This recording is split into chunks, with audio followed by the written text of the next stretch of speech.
So today, the presentation will be facilitated by Kathy and Jerry. Kathy and Jerry are the co-founders of Worldview Intelligence and co-authors of Building Trust and Relationship at the Speed of Change. Worldview Intelligence provides a great framework for engaging conversation, solving issues collaboratively, and storytelling. The work they help create they create connections, bridge differences, and inspire hope for the future. Kathy lives in Nova Scotia on Canada's East Coast, and Jerry lives in Minnesota in the US. All right, so without further ado, I will hand it over to them. Great, thank you, Chrissy. Welcome to each of you, and I've been also with Corey for a number of months now, trying to put this all together. So we're just really delighted to be able to welcome you to this space and also to welcome our storytellers. I'm just going to take a brief minute to go over the flow of our 75 minutes together, and then Jerry's going to introduce the storytelling process. So we're going to just take a few minutes here in this welcoming frame, and then we're going to invite 3 storytellers to tell their story, and they'll each have about 7 minutes to tell their story. So we invite you to really listen with attention as you're listening to their stories and kind of see the places where it connects to you. Then we're moving to some small group conversations. So you will have an opportunity to chat with a couple of other people about what you heard in the stories that really resonates for you or that touches you. And then we'll hear a little bit out from what it was that you shared in your small groups. And then finally, we'll do a little wrap up and a checkout. And we like to work really hard at keeping to time. So the plan is that we will finish 15 minutes past the next hour. Great. Thanks, Kathy. And thanks, Chrissy, for and to you and Corey and the network for hosting this event. And welcome to all of you that are here, and looking forward to hearing the stories from our 3 storytellers. Just a quick note, when you are the storyteller, please put your camera on so we can see you as you share your story. That would be wonderful. A few weeks ago, Kathy and I and Corey and Chrissy met with the 3 storytellers just to talk about the process a bit. And the invitation was to think of stories as having a beginning, a middle, and an end. And we offered an idea for content for those 3 parts of a story. And the beginning is the opportunity to describe a challenge that the storyteller has faced or is facing right now. The middle is to talk about what they're doing to work with this challenge that they're experiencing, or what they did do. And the ending of the story then is what did they learn through the experience, or what are they learning now as going through the experience. So there's this beginning, middle, and end around something that's very alive for the storyteller, either in a past experience or they're dealing with right now.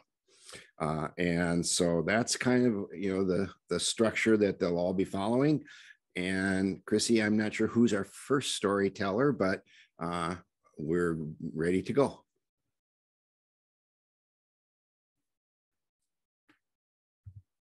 So Patricia.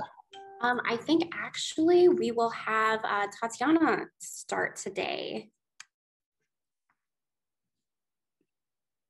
So Tatiana, whenever you are ready. And Tatiana it's Tatiana Smith from Costa Rica, and the story she will be sharing with us is Making It Possible. Good morning, everyone. And thank you for this opportunity. I hope I inspire you with a little bit. I work at a private hospital in Costa Rica. The name is Hospital Metropolitano.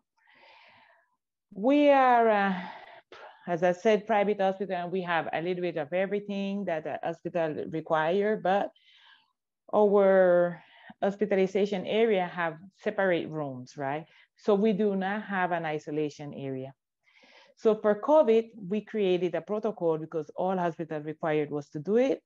And so far, we did not have much patient in recovery. We just have patients coming for the ER, and then we stabilize them, and then we let them go to some other place. But at this end, like last month, we suddenly had to create a COVID area.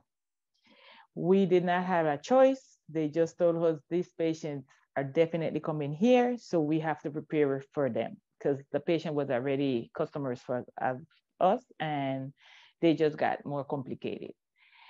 So in our protocol, we're supposed to make the COVID area in the ICU, which is the unit that have the best structure for that. But at that moment, our COVID area, our ICU area was very full. So we had to create another area. So we had to run. We had 12 hours to create this area, and we transformed our first floor, which is our maternity area, to be our COVID area. So we had a lot of challenge. We really had to put ourselves to be creative and communicate with other departments to get it done. It was done. It was successful. Our patient was recovered there for almost 2 weeks, and then they left well. Difficulties that we saw, it was, well, the time, the physical structure from the building, and that we did not have all the supplies that we need at the moment. But with the help of all the departments, we got it done. And I don't know. Things that we learn is that teamwork really can get you through anything. And we had to challenge our communication skills to get it done, everything in that short space of time. Things that we saw that was strength is that all the team was really willing to do whatever they could. Other thing that was helpful is that we had staff that were have the experience of being working with this type of patients in other hospitals. So even though they are new staff for us, they have experience already, so that also helped us get through. We had to overcome other difficulties, like creating other ways to communicate with them because they were separate from us, but we work it out. And I think that's pretty much it. I don't know if I did it well. You did it very well, Tatiana.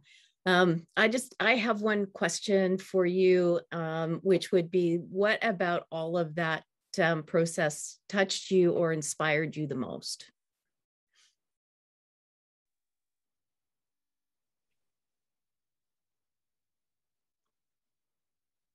Sorry, for some reason I lost connection. Yeah, no worries. So I was just asking, what about that whole process touched you or inspired you the most?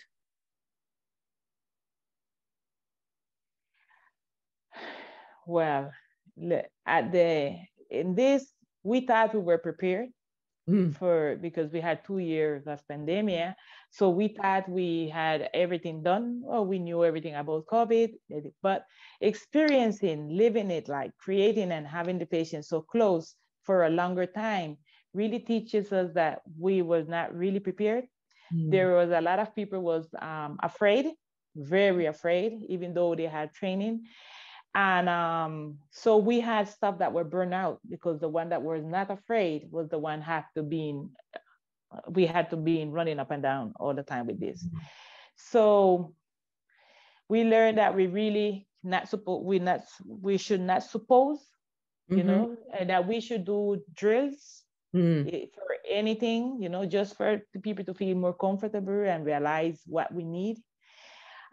It was challenging because, as I said, we had to do all that in 12 hours. And then, of course, the following 2 days was progressing, seeing what had to be done and to change it immediately, because we already have the patient there. So there was no chances for mistakes. So it was really challenging. And it made me feel good, because at the end, everybody was running because we wanted the best for the patient.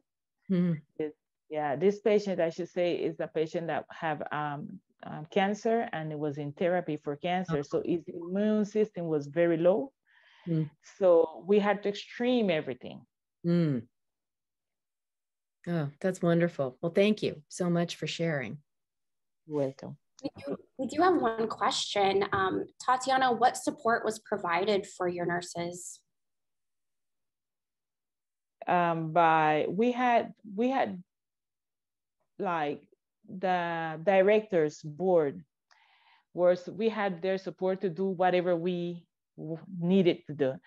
I should say that actually the team was led by nurses, so that's why for me it was so important. And at the end, usually nurses sometimes, they don't want to listen because they want to do everything that doctor says, but in this occasion they were fully doing everything that the nurses staff said, and try to support us, giving us whatever we need. So they grant us a free way to work out everything. So it went well.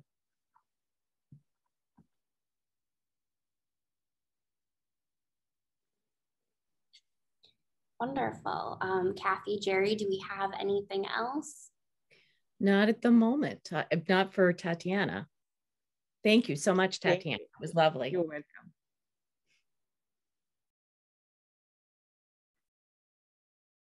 So who's up next, Chrissy? Sorry, I was muted there. We have Nada Melendez-Duke, and her story will be go over, go under, go around, or go through, but never give up. And Nada is from Canada. Good morning, everyone. I woke up this morning to our first snow of the season, so you might be able to see behind me in the window. It's a little bit white, but being November, we expect it in Canada at this time of the year. I am a registered nurse and a clinical nurse educator working out of Waka, Saskatchewan. So I'm a prairie small town girl, lived and worked in rural most of my life. Small town hospitals, acute and emergency. I support education needs for our acute and emergency nurses at present. And I've also worked at our large trauma center for a couple of years in Saskatoon. I've always loved nursing. I've spent most of my career in rural. Some people think that working in rural is easy, but those of us who have worked it know differently. Rural nursing is a specialty in itself.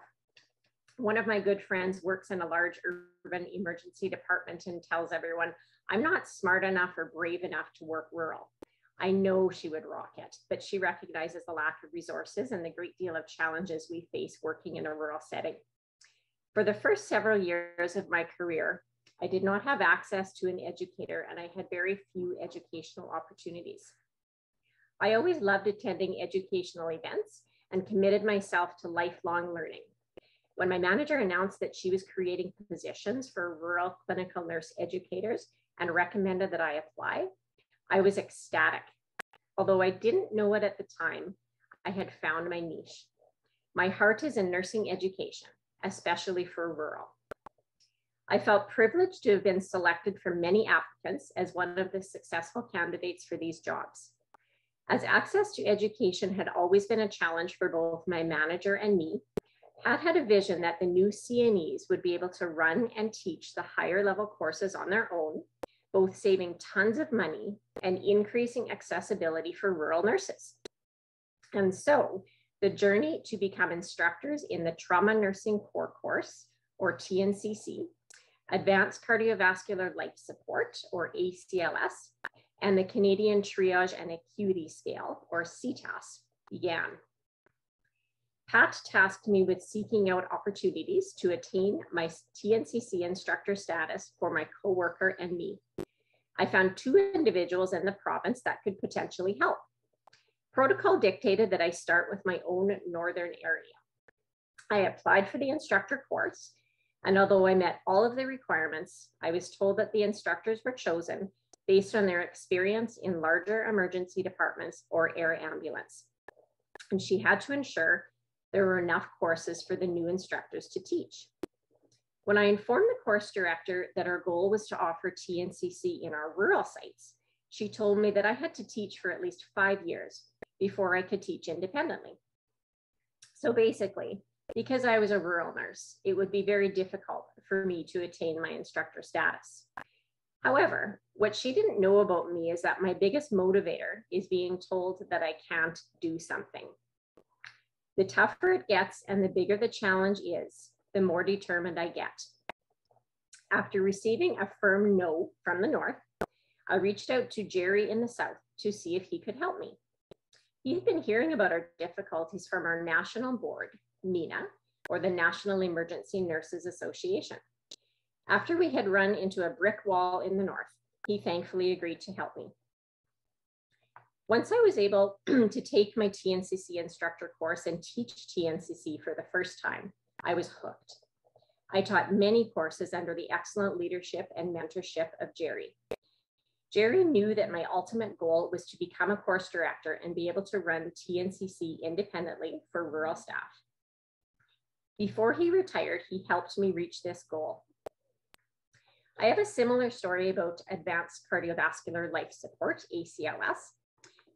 Everyone had enough instructors. No one in Saskatchewan is running instructor courses, yet it was insanely expensive to have the instructors come to us to teach, and the courses were usually held on weekends, which made it difficult for staff to attend.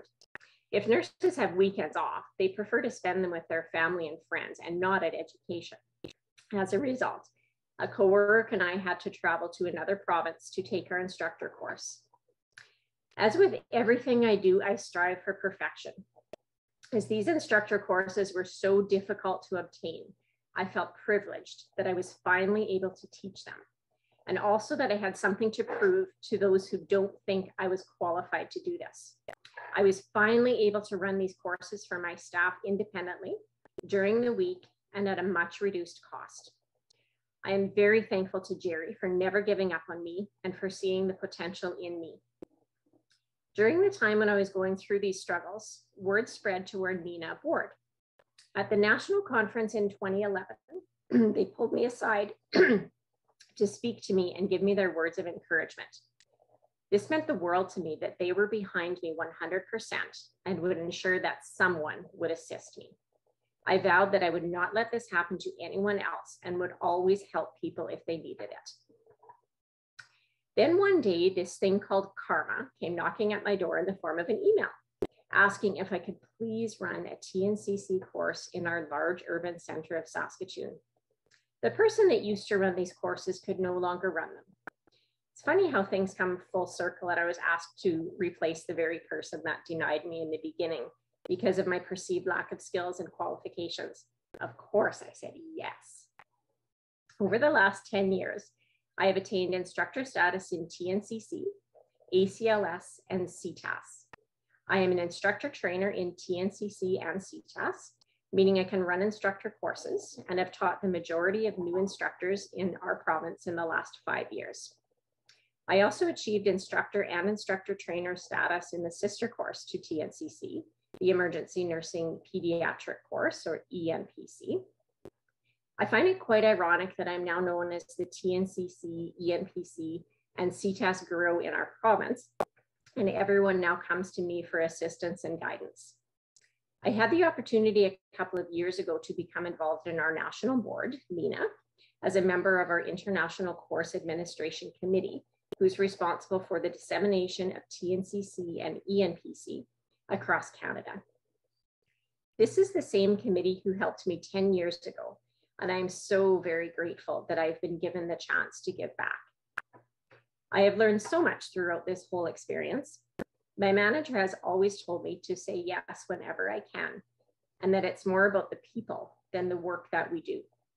We truly are helper people at work, and this experience has only made me more passionate to help others whenever I can, so they don't have to go through the same difficulties that I did. And remember that just because you're from rural doesn't mean you don't have the knowledge or experience that the city folks do. Sometimes you have even more. My most recent goal is to attain ACLS and PALS instructor trainer status, as there is a dire need for this in our province. I'm running into roadblocks with the organization that runs these courses, but that, my friends, is a story for another day. Nada, that's lovely. I love the karma aspect of that story. And then I just also really love your persistence in pursuing your dreams. I mean, that's what it really sounds like to me, and your passion. So that's just a fantastic story. Thank you so much. Thank you. And all right, are we going into our third? We are going into our third. All right, perfect. So next we have Patricia Gilly from the United States, and her story that she'll be telling is "The Road Taken, It Has Made All the Difference." So Patricia, go ahead. Good morning, everyone. I'm sorry for the technical delays in getting online. So thank you for your patience. My name is Patricia Gilly. Everyone calls me Trish. I practice in rural county in Rockingham County in North Carolina. It's at the southern border of Virginia. It's a fairly large county, and we have lots of disparities and lots of underserved and unserved populations in the county, and that's where I serve. I have been doing this nursing in the community now for about 12 years. My story starts, as you heard the story, is the road taken, and it has made all the difference. And this is a personal story that I'm very passionate about. I was practicing nursing in a large hospital near us, and was doing cardiac step-down nursing, and had been there for over 26 years. I am very much, at times, a creature of habit, and loved the cardiac nursing. However, due to an injury, I was no longer able to work at bedside nursing any longer, and it was a huge nudge and a higher power that kind of gave me the push to look in the other direction. It has brought me to where I'm at today.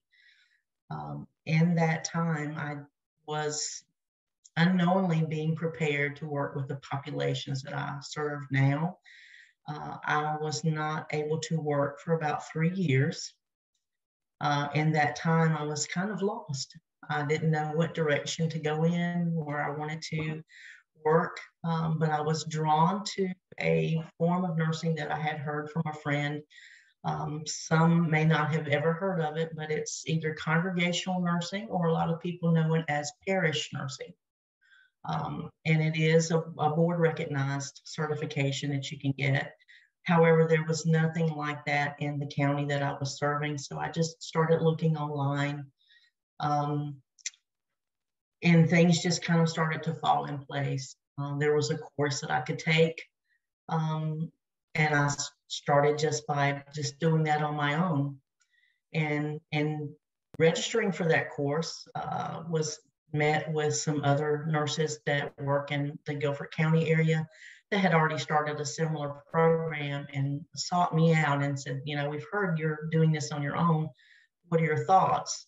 Well, the county that I live in was a large textile manufacturer community, and a lot of those jobs left the county, and that left a lot of people in poverty and not knowing where to turn. And I was sharing that this is needed in our county. We need to have someone out in the community that can sit down and talk to these patients. So in that transpired that we were able to get grant funding and started a program. So I was able to start that program in 2011 with another nurse with no resources, no connections. And we just rode all over the county, talking to people and connecting to people and trying to form those bridges so that we would have resources for the people that we would meet. In that, I have made so many contacts and so many resources, and it has been such a blessing in my life. This is not a job that I go to. This is a ministry that I look at, that I have the privilege and the ability to really practice the true art of nursing, that I can just be present and give the person that I'm sitting with as much time as they need. A lot of the patients that I serve have not ever had anyone to listen to their story, to listen to what they need, and to try to help connect them and make them feel like they are important. I love doing what I do. I spend a lot of time, our disparities are transportation, patients getting to appointments, following up appointments, a lot of education, just using my skills in different ways and just trying to connect and search for resources for them. It has truly made all the difference, I hope, in many of the people's lives that I have encountered. And it has truly, really impacted my life. It is in the hospital, as you all know, if you have practiced in the hospital, it is you go from one task to another. You do not have really the luxury of the time to just sit and listen to the families and to the patients and to see the other side of why they're not taking their medications, why they're not following up with their visits. You can see on the other side now that it's between paying their rent or buying food versus their medications. And I just love trying to help problem solve those situations for them so that they can get the care and the services that they needed. So thank you for inviting me to speak. I am so honored to be a part of this group, and it's a lot of wonderful individuals, and I look forward to learning more about you all. Thank you. Thank you for sharing your story, Trish. I know there is a question for you, so I'll get to that in just a second, but I just wanted to say like how valuable and important it is to follow these nudges when they show up. And I love that your career was turned in a completely different direction after, a period of hardship that you described there. So that's, I just, kudos to you. And the question in the chat box is, how did you go about getting your grant and what agency did you apply for it? Okay, I actually did not write the grant. We had someone who was very talented in grant writing. And we actually the grant first went through the Duke Endowment. That's a big philanthropic agency that does a lot of grants in our area. And it was a 2-year grant. So after that, we were able to show the hospital system and other donors the cost savings to the hospital of preventing ER readmissions. I think I just received a card that we had saved out in the county at about $500,000 with the nurses that are serving out in the county, using Medicaid dollars to offset what a nurse this time would be. So we've saved a lot of ER admissions, had some life-saving things happen. So I can't really speak to how they searched for the grant. I'm sorry, I can't answer that. So a comment from Audrey also in the chat box says, Trish, I know you made a big difference in the life of the janitor for a local school who did not have insurance. And this question, could you share about the difference you made with helping him get services? So absolutely, and thank you, Audrey. Yes, was actually reached out from a nurse that Audrey works with at a local school here that he did not have insurance. She had checked his blood pressure and he was very hypertensive. I also work with a program called Care Connect.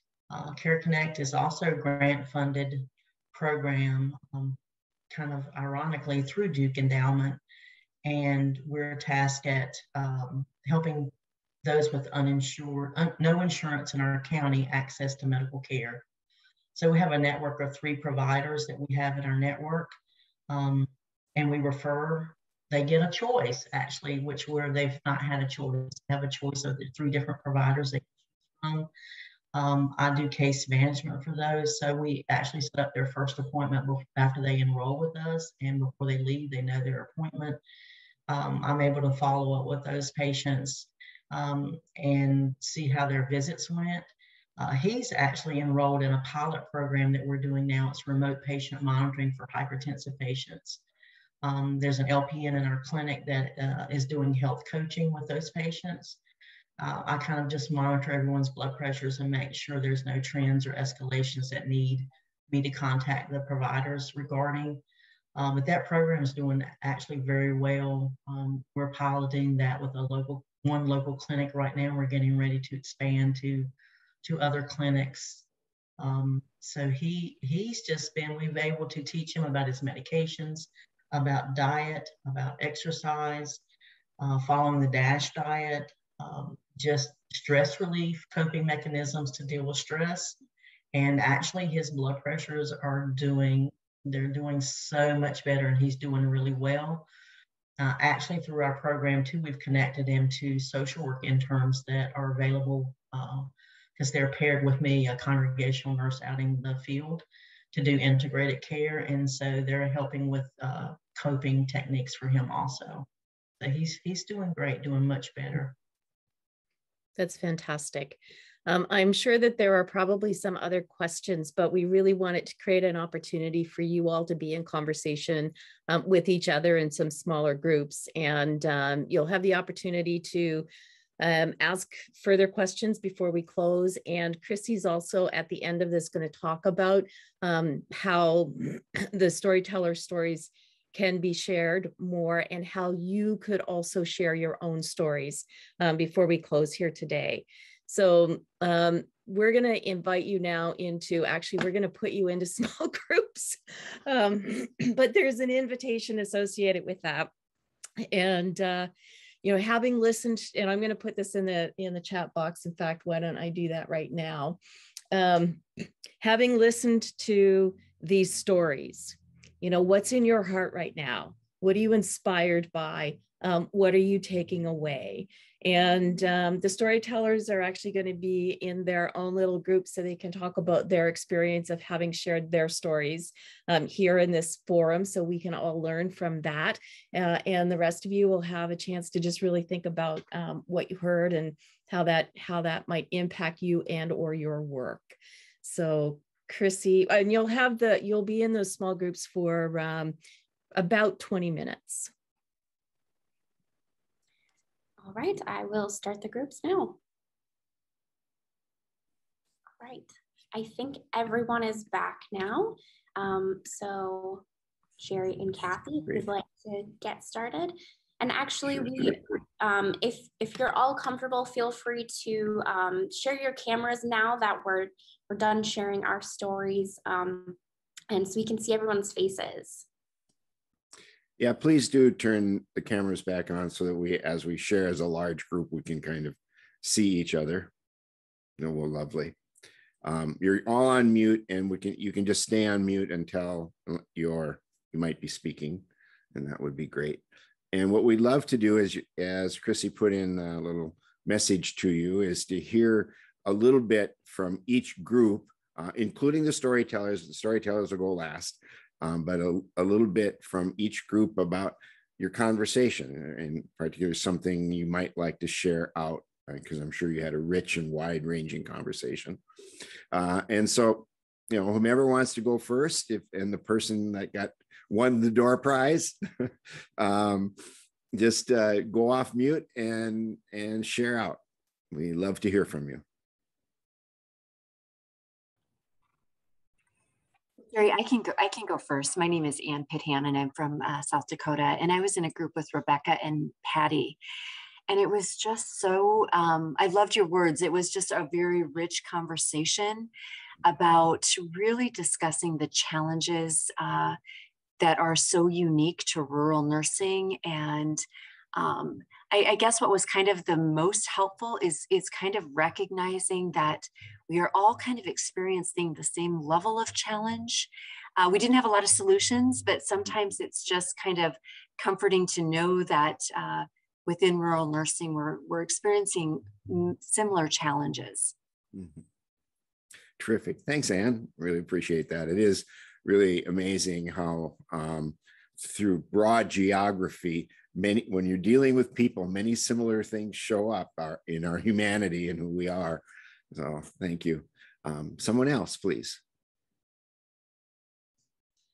Well, this is Pam Stewart Foss from upstate New York. I think there was only one other person in the room with me, and she had to leave, but she was a nurse midwife from Costa Rica. And so we talked a little bit about her practice and how nurse midwifery and nursing go along in that country.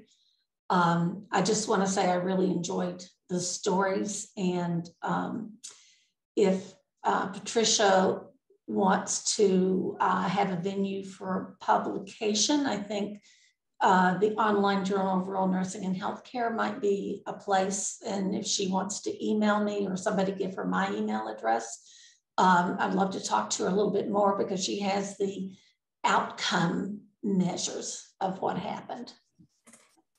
Thank you. Great. Thanks, Pamela.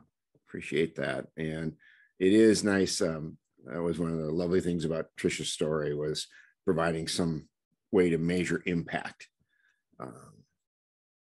And so another story group, or another group.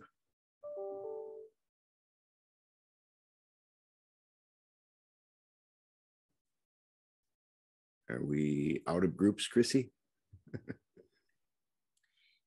Well, I think we might have a few more, but if no one wants to share, we could have storytellers back on as well. So those of you that were storytellers and in your own little group, anything you might want to share out with the rest about the experience of creating your story. And part of why we would welcome your reflections in the work that you did is because we want to hear from more nurses and more stories. And we want to make the possibility of hearing those stories, easy and an easy flow. And so it kind of is a first experiment here. The network hopes over time to have stories from lots of nurses on the website. So what your experience was could help us learn something. So Trish, Tatiana, Nada, welcome any thoughts you might have. Hi, it's Nada. So we did a lot of talking, and we're from 3 very different parts of the world and do 3 very different things in nursing, 3 very different jobs. But we had discussed how nurses are very strong, resilient, innovative, and persistent. How we don't take no for an answer. We don't let fear hold us back, but we let it inspire us. And I think for me, in creating my story, it's a story I've had in my head, of course, forever. And it's kind of defined who I am in this job. And it was very fun, I think, to be able to share it with people and with different people from around the world. And I will just, if Patricia or Tatiana have anything to share about creating their stories or what it meant to them, I think this process was very easy. You made it very easy for us. You gave us all the information we needed to be able to share our stories. It was a great opportunity for me, because usually I just work within either my little province or my little country. And so to connect with nurses from around the world was a really rewarding experience. So thank you. Thanks, Nada. Trish or Tatiana, do you want to add anything? Yeah, I agree with Nada. We were speaking. It was really nice sharing. This experience is really new, but I enjoyed it. It's challenged you a little bit, and you don't realize that it's maybe sometimes it looks so easy to speak, but when you have to create something like this, you have to think a little bit more. But it was really nice to share over a daily basis can inspire other ones. Mm-hmm. So I really thank you for the opportunity. Lovely, wonderful. Thank you, Tatiana, for your story. Trish, anything to add before Kathy wraps up here? And Chrissy? Yes, so thank you again for the opportunity. I really enjoyed being in the room with Tatiana and Nada and discussing our commonalities as well as our differences and how we did persist and overcome challenges that we were facing. But it's difficult to, I might always enjoy public speaking. I wanted to welcome this opportunity. I think we all have stories. It was a little difficult choosing, whether I wanted to take a professional story of a patient's challenge that I helped work through or something that was really personal for me. And I decided to go with what was really personal because it's what has brought me to the place that I am now and the work that I'm doing. So without that happening and those nudges that I received, then I wouldn't be here in the community helping the patients that I serve. So thank you for that opportunity to tell my story. Great. Thank you, Tricia. Really. And Nada and Tatiana, we all really appreciated your stories. And now Kathy's going to do a little wrap up here. Well, actually, sorry, go ahead. No, it's really Chrissy who's going to do the wrap up and point you in the direction of where else you can go to share your stories. This has been recorded, as you know, the main plenary anyway, and we're hoping that'll get posted up there so you can go back and listen again to the stories or be inspired to tell your own story. And I also just want to thank our 3 storytellers. I know we had a bit of a technology glitch for some of us getting in, and I wanted to say, Trish, I was one of those people too. And so you just take a breath when you arrive and then go right into it. And also, Tatiana, I wanted to say, like, going first as a storyteller is always the biggest challenge because as we saw here, this is very common that the first person tells a story very, very quickly, and then the next storytellers take a bit more time. And so I was happy to be able to ask a couple of questions to help bring out more of your story. But you're just like, it was delightful. So thank you all, and over to Chrissy. Wonderful. Well, thank you, Kathy and Jerry, for facilitating today. You did a wonderful job, and more importantly, to our storytellers and our attendees, we've loved having you all here and for sharing. So we would like to actually open it up. We have GRNEN has a brand new networking tool that we have, and this is there's no fee for this, and so we would love for all of you to sign up for this, or maybe you already have an account, and to go onto the open forum and share your story, whether it's through a video, artwork you have, or if you just want to write something and just share it with all of the network. We would love to hear from you. I'll put a link in the chat just so you have that. And please, feel free to message me with any questions you have on that. And, if you would like to create a video with us, I'll send out a follow-up email as well. And I would love to even set up a time individually for a Zoom, and we can record and post that on there. If you'd like to share your story, we'd love to hear from all of you. You all have such interesting stories, so and we love hearing them. So thank you all for coming, and I'll actually just share the screen so you can kind of get a feel for what the networking tool is. So this is our networking tool, and I'll go to the open forum under the communities, and you can kind of just see, and you don't even have to just share your story, but other things you'd like to share, any research you're doing. This is for all everyone in the rural nursing community. We love hearing from all of you and just sharing different things from, globally from everyone. So we hope that you can take advantage of this. So if you have any questions, please let me know. I'll also put my email in the chat box. And again, thank you all for coming today. We appreciate your time, and else to say, but again, thank you for coming. And Chrissy, just have a wonderful.